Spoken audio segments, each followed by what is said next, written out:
20 horas 8 minutitos, continuamos en Dialogando hoy, viernes 18 de julio, y como ya lo anuncié antes de la cortina musical, culminando la entrevista con la presidenta del Instituto de Cultura de Corrientes, hablando de la Feria del Libro y de próximas inauguraciones, que en este bloque precisamente los invitados están viniendo de la Feria del Libro, de hacer una presentación. Y hablábamos con Beatriz de la cantidad de público que pasó en estos días desde el 9 de julio hasta hoy, pero los números que tenía para informar corresponden hasta la jornada de ayer. Más de 100.000 personas, tanto por la Galería Colón como por el Colegio Salesiano, y de la oferta variada que hubo en la Feria del Libro. Y quienes nos están acompañando integran el Comité de Prevención de la Tortura. Vamos a empezar por ella, María Alejandra Bumbach, quien es comisionada, Alejandra, ¿no? Exactamente, excomisionada nacional, y también ahora se culminó mi mandato en el comité provincial, pero continúo ahí con otro rol, ¿no? Más de asesoría, de consejera. Ese es exactamente el cargo que estoy ocupando en este momento, consejera del Comité de Prevención de la Tortura de la provincia de Corrientes. La licenciada María Alejandra Bumbach es de Paso de los Libres, así que la aprovechamos que vino para esta actividad para invitarla aquí a tenerla en estudio. Es docente y licenciada en Historia, autora de varios libros y, bueno, como ya lo dijo, fue comisionada nacional del Comité Nacional de Prevención de la Tortura y también comisionada del Comité de la Provincia de Corrientes, ¿no?, de Prevención de la Tortura. Y también nos está acompañando el presidente del Comité Provincial de Prevención de la Tortura de aquí de Corrientes, el doctor Jorge Zeta. Jorge, ¿qué tal? ¿Cómo le va? Buenas noches. Buenas noches, Liliana. Bueno, que usted es asiduo concurrente a Dialogando, primero como secretario ejecutivo del comité y ahora este año designado presidente. Sí, la verdad que el espacio que siempre nos diste nos permitió hacer conocer las actividades del comité y su cometido.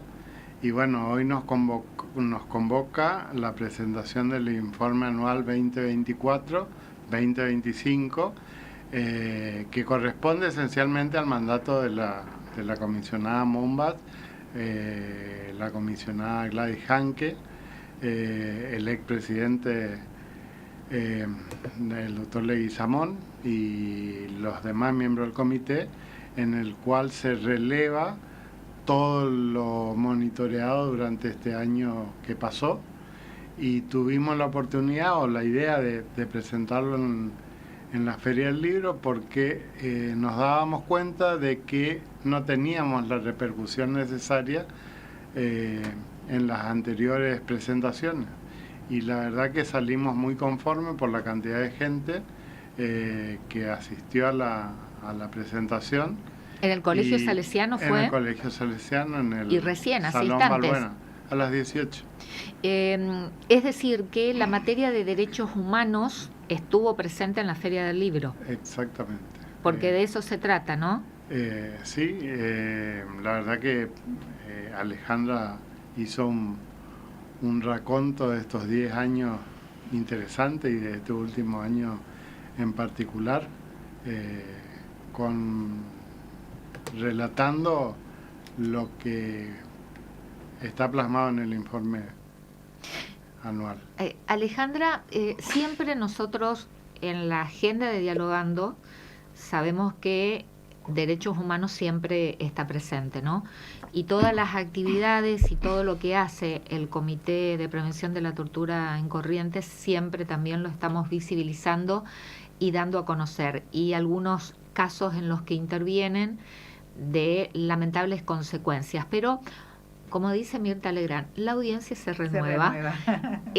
Sintéticamente, explícanos por favor, cuando decimos Comité de Prevención de la Tortura, ¿de qué estamos hablando? Sobre todo en una provincia como Corrientes, que por ahí instalar el tema y la materia de derechos humanos, me parece, probablemente por ahí esté muy equivocada, pero me parece como que cuesta un poco más. Ahí te voy a discutir un poco. Pero Porque no hay creo que ningún problema. estamos en un momento de balances y es importante destacar que nuestra provincia fue la segunda a nivel nacional en tener el Comité de Prevención contra la Tortura, malos tratos, tratos inhumanos y degradantes del país, existiendo Después de Chaco. Después de Chaco. O sea que Y acá Chaco estamos se siendo anticipó pioneros. inclusive a la ley nacional. Y nosotros también, no solamente Chaco. Y con un presupuesto más que reducido al lado de lo del Chaco, si queremos comparar Sí. entre las dos provincias, y sin embargo... Además la autonomía, ¿no?, que tiene el comité. Exactamente. Hoy lo decía el doctor Chaín, un comité laico, que significa de que no hay injerencia de ninguno de los poderes del Estado. Exactamente. ¿sí? Donde solamente las organizaciones sociales de derechos humanos son las que componen y llegan por concurso a esos cargos. Ese es el modelo del Chaco. Ese es el modelo del Chaco. Que lo presidió, perdón Alejandra, Sí, porque sí, creo sí. importante recordarlo, a Mario Bosch. Sí, Mario, increíble, ¿no? Una persona... Lamentablemente una fallecido. ausencia que se siente y mucho. Totalmente. Sí, sí. Profunda admiración por Mario. Sí, nosotros tenemos otro tipo de composición, pero dentro de la coyuntura que es la provincia, dentro de lo que se logró sacar la ley 6.280, que es la que rige el comité provincial, creo que en el balance de estos 10 años hemos logrado muchos avances, por más de que nos falta muchísimo por trabajar. Es en el momento en donde uno mira qué es lo que el trayecto que vino realizando. El hecho de que vos hoy no hayas invitado acá significa de que el comité está instalado en la sociedad. Hoy en mi agenda seguro. Bueno, pero en muchos sectores donde antes nos costaba muchísimo, hoy recordábamos en esta reunión, en esta presentación que tuvimos, de las primeras reuniones que hacíamos, donde éramos muy poquititos, donde íbamos a recorrer y no nos dejaban ingresar, que teníamos que mostrar la ley, que teníamos que pelear mucho para cumplir nuestra función, que lo teníamos que hacer por ley. Hoy en día eso ya no ocurre. Hoy en día creo que recorremos cualquier lugar de la provincia y tenemos acceso irrestricto a todos los lugares. Hay un reconocimiento social en muchos sectores, no en todos, por supuesto, pero hay un camino andado que me parece importante destacar y que nos faltan muchísimas cosas sin lugar a duda, y creo que ahí es donde está un poco el resumen del informe que hemos presentado este año y cuáles son las principales recomendaciones que hace el comité. Antes de entrar al informe en sí, para ilustrar nuevamente a la audiencia, ¿cuál es el origen, cómo nacen estos organismos precisamente que estamos hablando, ¿no? Comité de Prevención de la Tortura. Somos un organismo externo, o sea que no pertenecemos a ninguno de los sectores del Estado. Y tenemos como función controlar, visibilizar todo lo que tenga que ver en personas privadas de su libertad, o sea, personas que puedan estar cumpliendo alguna pena o no, y también niños, niñas y adolescentes que a veces no nos relacionan tanto con esa situación que es sumamente compleja, y también con la ancianidad. O sea, todo lo que está bajo la custodia del Estado tiene que ser observado por un organismo externo, que seríamos nosotros, para ver si la ley se cumple. Porque lo único que han perdido, por ejemplo, las personas que están detenidas, es la capacidad de poder deambular y están cumpliendo una pena. La libertad, deambular. Bueno, pero la sociedad por ahí eso mucho no entiende. Piensan de que las personas que están cumpliendo no tienen ningún derecho. Piensa, a lo mejor, algunos sectores de la sociedad tienen este pensamiento, ¿no? Sí, que por ahí puede ser también de raíces ideológicas, que la persona que está privada de la libertad cumpliendo alguna condena por el cometido de algún delito, como que se le acabaron los derechos. No tiene derecho a la salud, no tiene derecho a nada. Al contrario, están bajo la custodia del Estado y el Estado tiene toda la responsabilidad en todos los ámbitos: salud, educación, reinserción social, esa palabra que tanto escuchamos. ¿Y en qué consiste reinsertar? No voy a reinsertar a una persona en el ámbito del que ya estaba, porque fue la que lo llevó seguramente a estar detenido, hablando de personas privadas de la libertad. Así que nosotros lo que tenemos que hacer es socialmente reconstruir ese proceso social de esta persona para que verdaderamente tenga oportunidades dentro de la sociedad en la cual nosotros nos desarrollamos. Ahora, eso está establecido constitucional constitucionalmente también en la Constitución argentina, pero además de lo discursivo, lo declamativo y de estar en la Constitución y en las leyes, ¿se cumple en la realidad? ¿Es factible? En la realidad tiene demasiadas falencias y es lo que nosotros normalmente marcamos. Por eso es de que tenemos... lo que nosotros observamos y lo que nosotros hacemos es recomendar al poder que le corresponda, llámese Poder Ejecutivo, en la mayoría de las veces, el incumplimiento de muchas de estas cuestiones, como el hacinamiento, la infraestructura, el derecho a la salud, el derecho al esparcimiento, el derecho que tienen también a, por ejemplo, poder recibir a sus familiares y tener una conexión con sus propias familias para que no pierdan ese vínculo que muchas veces se termina por perder, y estas personas cuando recuperan su libertad prácticamente están solas en el mundo porque no se cuida ese vínculo familiar que también muchas veces hay que reconstruir. Jorge, ya vuelvo a Alejandra, pero antes pregunto, vuelvo a Alejandra para conocer finalmente este balance que hicieron de los 10 años de trabajo del Comité de Prevención de la Tortura en Corrientes.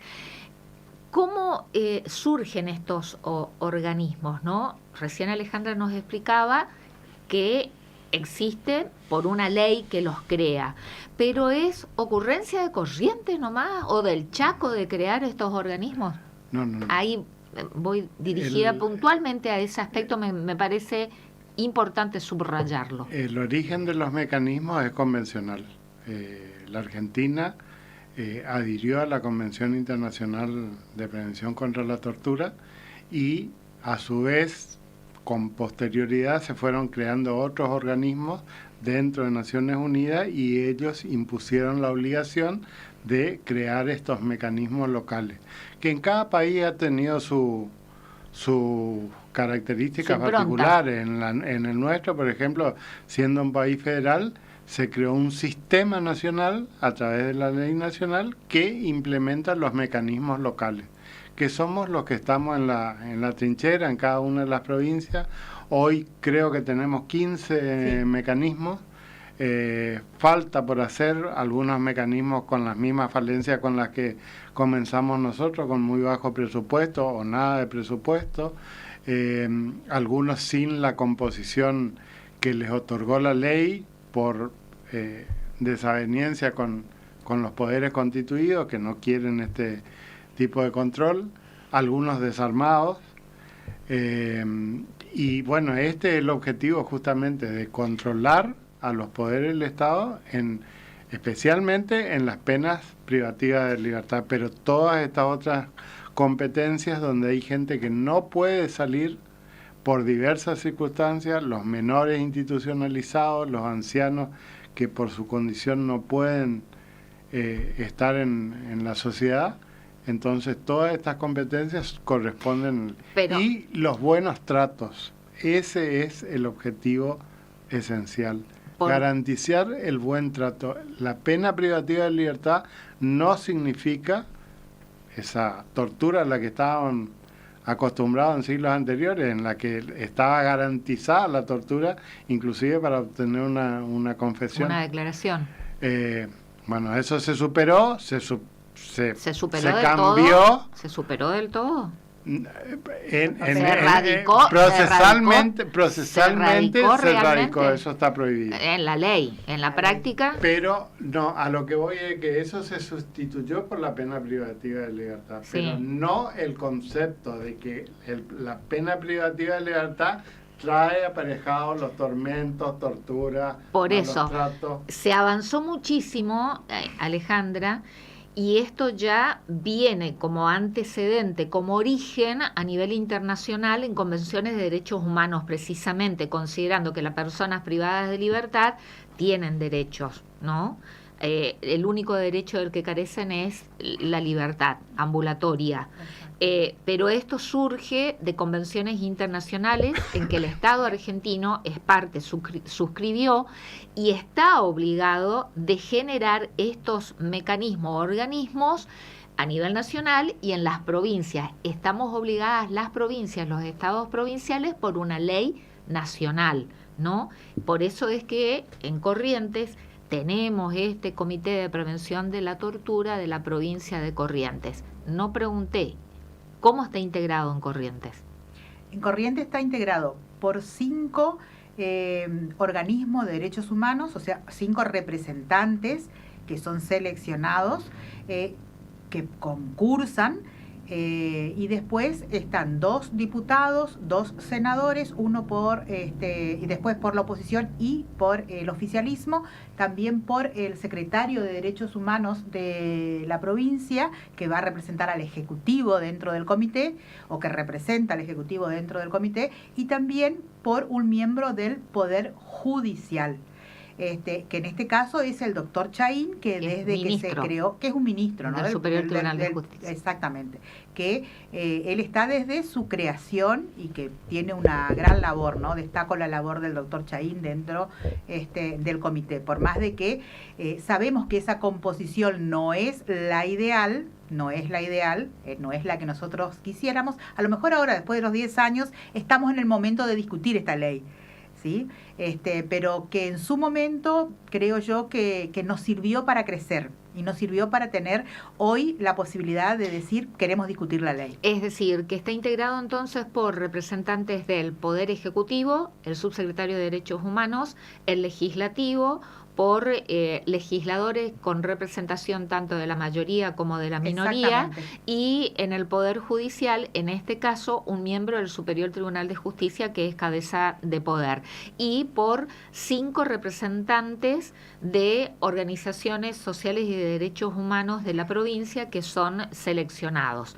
Ahora, vamos a lo que dice este balance, este informe presentado hoy en el marco de la Feria del Libro, a ver cómo estamos en Corrientes, que yo dije mi reserva, ¿no? Que me parece una provincia que por ahí la materia de derechos humanos y más en este tipo de controles, me parece que falta, bueno. Pero celebro el trabajo de ustedes. Esto no tiene nada que ver con su trabajo y la misión de ustedes, que me consta. Estamos visibilizando lo que ocurre en nuestra provincia, y utilicé yo hoy cuando empecé a contar lo que dice el informe, resumiendo en que Corrientes está en una crisis carcelaria sistémica.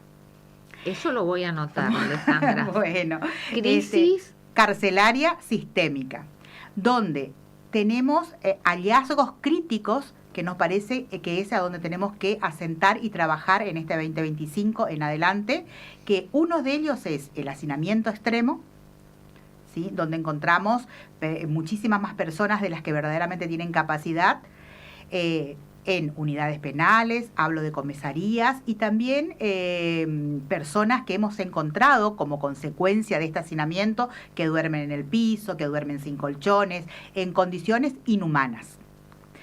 Otro de los hallazgos que nosotros destacamos y que consideramos crítico y sistémico es la infraestructura, que está completamente colapsada en muchos lugares de la provincia, y en el caso especial que también lo destacaba el doctor Chaín hoy, es de que hemos construido hace muy poco tiempo una cárcel, una unidad penal, que es la número 1, de máxima seguridad, cuando la realidad de nuestra provincia nos dice que tenemos muy pocas personas que tendrían que estar en máxima seguridad, y donde el comité no fue invitado ni tampoco pudimos asesorar en esa construcción para que verdaderamente toda esa plata que se invirtió, todo ese dinero que es de todos los correntinos, tenga un verdadero fin de construcción de un lugar idóneo para que estas personas cumplan sus penas, cosa que lamentablemente no ocurrió. Y la mayoría son pobres lo que finalmente cumplen. Y yo condena, diría, ¿no? Si hacemos un porcentaje, o sea, más del 90% de la población es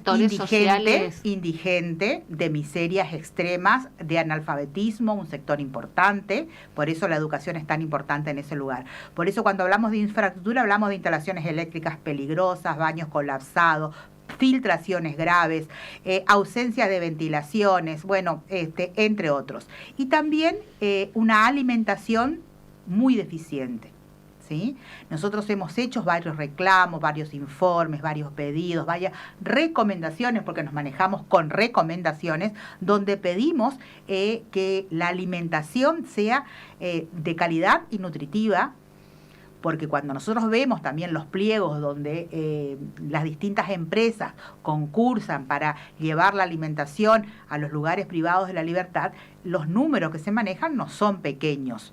Y cuando uno va, recorre estas instalaciones, conoce lo que se está dando de alimentación, verdaderamente hay un abismo entre un presupuesto y lo que nosotros vemos en estos lugares de detención. No condice, digamos. No condice. Los números con la calidad. Con de la comida calidad que se y la ofrece. cantidad. Y la cantidad que se ofrece, ¿sí? Y habría, pregunto, preguntaron por ahí si los directores de estos establecimientos penales o de las comisarías, los jefes de las comisarías, ¿comen esa misma comida? No. En algunas comisarías sí, pero no. No, porque esto cambió hace aproximadamente 4 o 5 años. Ellos tenían la alimentación que proveía la empresa tanto a los privados de libertad como a los el personal penitenciario. Y después se le cambió por una asignación en dinero porque evidentemente la comida no era la... Es decir, los Ellos internos, las personas privadas de libertad, ya sea procesados o condenados, reciben un tipo de comidas y el personal penitenciario no come esa misma comida. Reciben dinero. Reciben una remuneración donde ellos compran su comida o ellos se hacen cargo, ¿no? Sí. Y bueno, y otra cuestión que a nosotros nos parece por ahí sería interesante que los directores o en las comisarías, si pasa lo mismo, que prueben la misma comida, a ver si ellos se alimentarían con esa comida. Como dijimos, las personas privadas de libertad, y aunque sean el 90% indigentes y que provengan de sectores sociales muy vulnerables, y aunque hayan cometido un delito, son personas. Hemos probado. Y existe el presupuesto, o sea, porque si vos me decís no está el presupuesto, pero hay un presupuesto que, o sea, hay una empresa que está cobrando y cuando uno lee muchas veces estos pliegos que presentan cuando se hacen estos concursos, uno lee... El ofrecimiento es uno, ahí dicen, por decirte, milanesa, por decir una comida, y después uno ve que reciben un guiso con muy mal estado, muchas veces hasta el mal estado, la comida. O las milanesas de soja. Bueno, hemos estado en lugares donde uno levantaba las tapas de la alimentación y sentía el olor a descomposición. A rancio. Sí, porque por no están mucho tiempo bajo el sol, sabemos lo que es nuestra provincia, el recorrido que hacen es largo, lo dejan horas bajo el sol estos recipientes. Bueno, hay una serie de que no se cumple, digamos, del protocolo de alimentación, de comida salubridad que uno, ni siquiera los cerdos, en algunas oportunidades, sería capaz de dar. Sin embargo, es lo único que reciben o es la única ración diaria que pueden tener en muchos momentos en un lugar de detención. Y por último, no es lo último, pero hay muchas cosas más, pero que nosotros lo tenemos muy trabajado, es el sistema de salud, donde también hablamos de un abandono sistémico, porque en muchas unidades penales hay ausencia de médico, ¿sí? Hay atención virtual deficiente, sin seguimiento presencial de los internos, medicamentos escasos, familias muchas veces obligadas a tener que proveer los remedios para que las personas puedan hacer un mínimo tratamiento y volvemos a lo mismo, ¿no? Estamos con familias que son de muy escasos recursos y que es prácticamente imposible. Además, no tienen ni para comer ellos, menos para o llevar. para alimentarse. Exacto. O con medicamentos y para atenderse con problemas de salud, menos para llevar al familiar que tiene algún problema de salud y que está encontramos muchas, en las visitas siempre, en los recorridos que hacemos, siempre encontramos personas que están con problemas graves de salud y sin embargo conseguir un turno, que lo lleven a un hospital, que se realice una operación, una cirugía, todas esas cuestiones son muy complejas y en las cuales muchas veces interviene el comité tratando de unir algunos puentes, algunos lazos para tratar de acortar algunos tiempos para que estas personas puedan ser atendidas. Pero también tenemos una gran cantidad de personas que mueren bajo custodia. Es muy alto el índice de personas que mueren bajo la custodia del Estado. Muchas mueren por enfermedades que no son tratadas, otras mueren por suicidio. El índice de suicidio. Sí, hay el suicidio inducido, o sea que hay condiciones que se van a ir dando dentro del propio penal que llevan a las personas al suicidio, que es mucho más alto que en la vida cotidiana, digamos, que podemos tener todos nosotros. El índice por la cantidad de población es altísimo. Entonces ahí también hay una profunda responsabilidad del Estado. Y cuando hablamos de salud, no hablamos solamente de salud física, hablamos también de salud psicológica, mental, la ausencia de psicólogos, la ausencia de personas, de psiquiatras que puedan verdaderamente tratar. Te cuento, por ejemplo, ahora fui esta semana a una unidad de Paso de los Libres. ¿Qué pasó? ¿Qué pasa? ¿No? ¿Qué pasó? ¿Qué pasa? Una persona va a ser asistida por un psicólogo que lo tiene 15 minutos y después lo va a volver a ver dentro de 2 meses. Entonces, eso no sirve. O sea, eso no. es solamente decir vino el psicólogo. Protocolo, no me digamos ahí que en la planilla figure, que en la planilla figure y que se firme. O sea, estamos con... por eso nosotros hablamos, ¿no?, de que acá hay un abandono o hay una falencia sistémica en cuestiones de salud dentro de todos los penales de Corrientes. Jorge.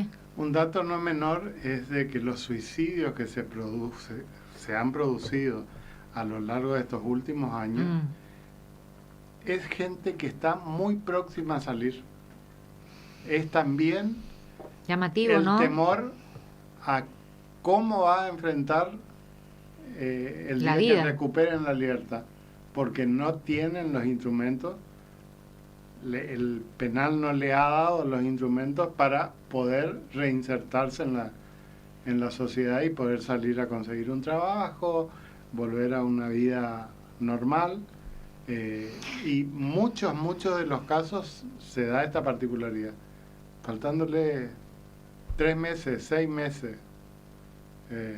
También hemos observado esto. Y en la población carcelaria que tenemos en Corrientes, ¿tenemos los números, Alejandra, y edades? La condición social ya sabemos, todos pobres.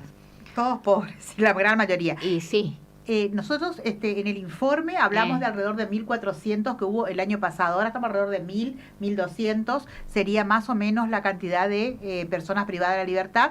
Aparte tenemos un número bastante difícil de poder cuantificar, que es en las comisarías, las contravenciones y demás, que son personas... Este número, 1.200, alrededor, es en toda la provincia.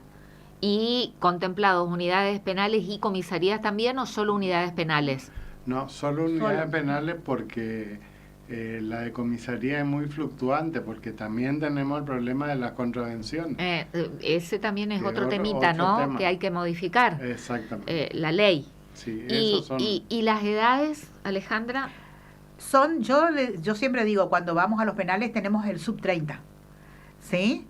Si nosotros miramos, la gran mayoría son jóvenes que rondan entre los 30 y 40 años y no más de ahí, por más de que encontramos casos excepcionales de menores y también de mayores. Pero nosotros decimos, ¿no?, nos encontramos con los sub 30, que es la de masculinos, y también, que me faltó decirte en el tema de salud, cuando hablamos de salud también en las mujeres encontramos gran sobremedicación en muchas personas, pero también estudios ginecológicos, poder tener una atención verdaderamente priorizando el género, también cuesta mucho, por más de que sabemos que hay un trabajo que se viene realizando hace unos años en el Pelletier para tratar de modificar esa situación. Gran trabajo de Hilda Pressman ahí. Exactamente. Gran trabajo de Hilda Pressman. Hilda es una genia. Totalmente. La dedicación, el compromiso que tiene es impresionante. La síntesis que puedan hacer, hay muchísimo para hablar. Me encantaría, si lo digo al aire y lo comprometo al presidente del comité, si puede lograr que venga acá al programa a estudio con usted el integrante del Poder Judicial, el ministro Alejandro Chaín, lo comprometo, y al aire. Bueno, para ver si lo convence de venir aquí a estudio, a este programa, y poder hablar de estos temas. La síntesis en general que puedas hacer, Alejandra.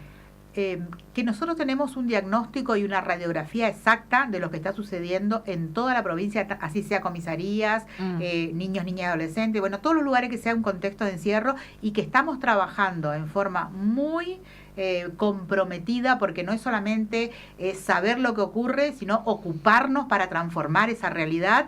Y creo que en eso estamos abocados. Nos falta presupuesto, nos falta personal, nos falta, pero tratamos de ver lo que tenemos de positivo, es de que tenemos ya un grupo humano que está trabajando, que los que ya terminamos nuestro mandato seguimos colaborando, y que creo que eso es la fortaleza más grande que tenemos, que hemos logrado construir una red en toda la provincia donde ocurra lo que ocurra en cualquier lugar, estamos conectados y estamos sabiendo y nos estamos ocupando prácticamente en forma inmediata. Bueno, eso es un gran paso, ¿no? Y socialmente, ¿cómo observan ustedes que estos temas, cómo se instalan en la sociedad? Ahí vuelvo a decir, para mí no hay aceptación y no hay derechos humanos, y el que arrebató un celular, paredón y fusilamiento más o menos, y que se mueran todos, y cuando muera alguno mejor, uno menos, y más en estos tiempos que estamos hablando, ¿no?, de libertarios y de las fuerzas del cielo, como que esta tendencia se profundiza un poco más, ¿no? Paredón y fusilamiento. Y lo que comen los chanchos, bueno, lo que sobra de la comida de los chanchos le vamos a dar a esta persona. No es una exageración.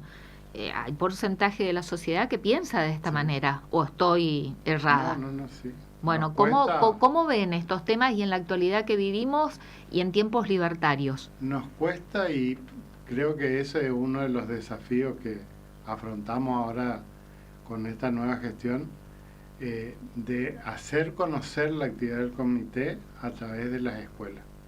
Este es un proyecto que Alejandra ya lo había planteado como buena docente en su momento, y ahora conseguimos una audiencia con la ministra de Educación en la que le propusimos ir a enseñar los derechos de la gente a las escuelas, porque justamente en nuestra juventud no tuvimos muy buena recepción, y probablemente tuvieron buena recepción entonces dentro del Ministerio de Educación. La aceptación total, qué bueno, la posibilidad de desarrollar un programa dentro de las escuelas.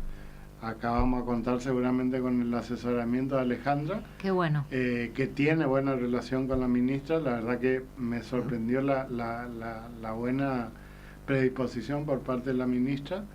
Y también estamos trabajando en otro tema, que es justamente el tema de salud, con el Ministerio de Educación. Nosotros notamos de que si en la vida en libertad tenemos el Ministerio de Salud que se ocupa de nosotros, el Ministerio de Salud también debería ocuparse de las personas privadas de libertad. Están en un convenio, o sea, logramos sentar a las dos partes, Ministerio de Seguridad, Ministerio de Salud, y nosotros en el medio, para firmar un convenio para que esto se materialice.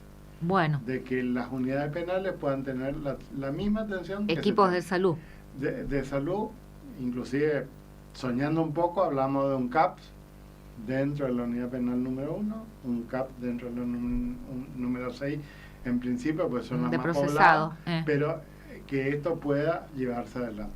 Bueno, me comprometo a seguir desmenuzando ese informe de trabajo del Comité de Prevención de la Tortura en la provincia de Corrientes, los 10 años que llevan trabajando y recorriendo cada punto de la provincia, y queda para después, porque si me meto en ese tema le voy a hacer esperar más a la invitada que ya nos está esperando en sala de producción, hablar de los dispositivos de contención de niños, niñas y adolescentes, que eso es un capítulo aparte y que tuvimos consecuencias lamentables, ¿no?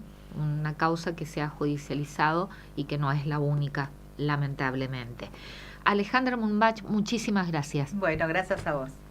Jorge Zeta, muchísimas gracias. Gracias, Liliana. Y está hecho el pedido al aire, a ver si lo compromete al ministro del Superior Tribunal de Justicia, Alejandro Chaín, que venga a estudio con usted y con otros integrantes más para profundizar todos estos temas. Sí, seguramente va a venir. Muchísimas gracias a ambos. Cortina musical y cambiamos abruptamente el tema de la agenda.